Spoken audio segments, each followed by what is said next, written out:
Cerita ini benar terjadi. Saya punya adik perempuan yang selisih umurnya 2 tahun di bawah saya. Sejak dia pindah rumah ke rumah mertuanya, dia sering sakit-sakitan. Hidupnya selalu kekurangan. Tapi, dia wanita yang gak mau tinggal diam. Dia mencari cara untuk mencukupi kebutuhan keluarganya dengan berjualan makanan di depan rumahnya. Alhamdulillah, dagangannya laris. Tapi, sejak itu, sakitnya malah makin parah. Dia sering mengeluarkan darah berwarna kehitaman dari kemaluannya seperti orang yang sedang haid dan perutnya sering sakit. Dia berobat ke dokter dan dilakukan USG, dokter bilang dia hamil. Dia sering cerita ke saya tentang penyakitnya.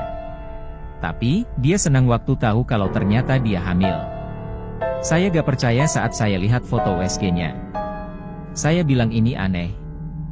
Biasanya, USG kandungan di awal kehamilan gambarnya bulat. Tapi, ini seperti gunung kecil. Hampir mirip segitiga. Saya anjurkan dia untuk beli test pack. Dia tes, hasilnya negatif. Coba sekali lagi. Hasilnya sama. Negatif juga. Sejak itu, dia mulai pergi berobat ke orang pintar. Seorang kakek. Kakek itu bilang dia disantet. Ada sesuatu yang ditanam di depan rumahnya. Setelah 2 kali berobat dengan kakek itu, dia ngerasa enakan. Tapi, itu tidak berlangsung lama, karena seminggu kemudian ternyata kumat lagi. Dia kembali mengeluarkan darah dan perutnya makin sakit. Dia pergi berobat ke tempat lain. Orang pintar juga. Jawabannya cukup mengerikan. Adik saya itu sedang hamil secara gaib. Janin yang di dalam perutnya adalah bayi ular. Ternyata, dia digauli setan yang berwajah menyerupai suaminya. Bahkan, setan itu merasuki suaminya saat menggauli adik saya. Maaf, ini bukan cerita porno. Tapi, ini kenyataan.